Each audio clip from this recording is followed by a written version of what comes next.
Twinkle, twinkle, twinkle, little star. Ika lang. Stop.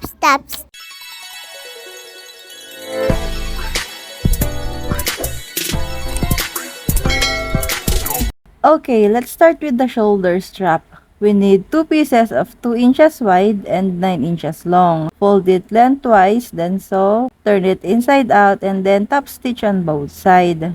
For the body, we need 10 inches long and 12 inches wide. And then we will make darts, just mark from the side, 3 inches, 3.5, and 4 inches. And then make it 4 inches tall, then mark it, make it a triangle like that. Do the same thing on the other side, and this part is optional. You can add another dart on the top part or the bust part to add a design, and then connect the darts and then sew it like that. For the side of this dress, we need 2 pieces of 3.5 inches wide and 12 inches long, and then fold it on half, and on both sides, we will cut ½ inch from the width and then 2 inches from the length. Cut it to make it look like that. Then we will connect it on our front part of our dress. As you can see, I am sewing on the right side of my fabric because I don't have an edging machine or a serger. So I do this style so I don't have to fold my fabric, and to make it less bulky. Sew it on the right side, then turn it and sew on the wrong side. So the finished product will be clean as that. Cut the excess fabric and then do the same thing on the other side. In this dress, I'm using a neoprene fabric. That's why I do that kind of style when sewing, and to make it less bulky. If you fold it neoprene, it will be too bulky or too thick. I sew the right side first, then turn it and sew the wrong side. As you can see, the edges looks clean and smooth, and you don't need to worry about it running or fraying or the thread loosening. For the back part or the ribbon of our dress, we need 2 pieces fabric of 8 inches wide and 36 inches long. On the other end of that rectangle, you can cut it or make it a little bit like that. So when you tie it into a bow, the tail will not be too big. Before we connect it to our dress, fold the edges and sew all around it. Do the same thing on the other side. Sew all the edges, then lay it flat on your dress and cut the excess fabric. Sew the edges and then connect the tail or the ribbon, connect it on the dress. Sew on the right side and then cut the excess fabric, then turn it and then sew on the wrong side.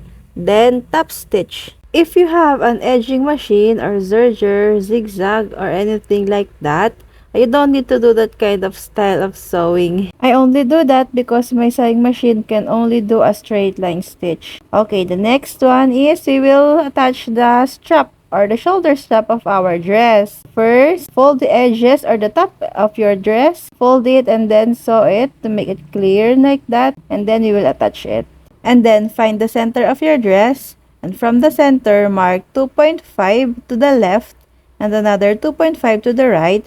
That is where we will attach our strap. For the other end of your strap, just attach it at the slanted part right beside the ribbon. For the skirt, we need 5 pieces of 8 inches wide and 60 inches long. And from that 5 pieces, get 1 piece and measure 20 inches and then cut it. We will make it into a 3-layer skirt. For the first layer, connect that 60 inches long and 20 inches long to make it 80 inches. That will be the first layer. For the second layer, connect another 60 inches and the 40 inches long. That would be the second layer. And for the last layer or the third layer, connect 2 pieces of 60 inches long.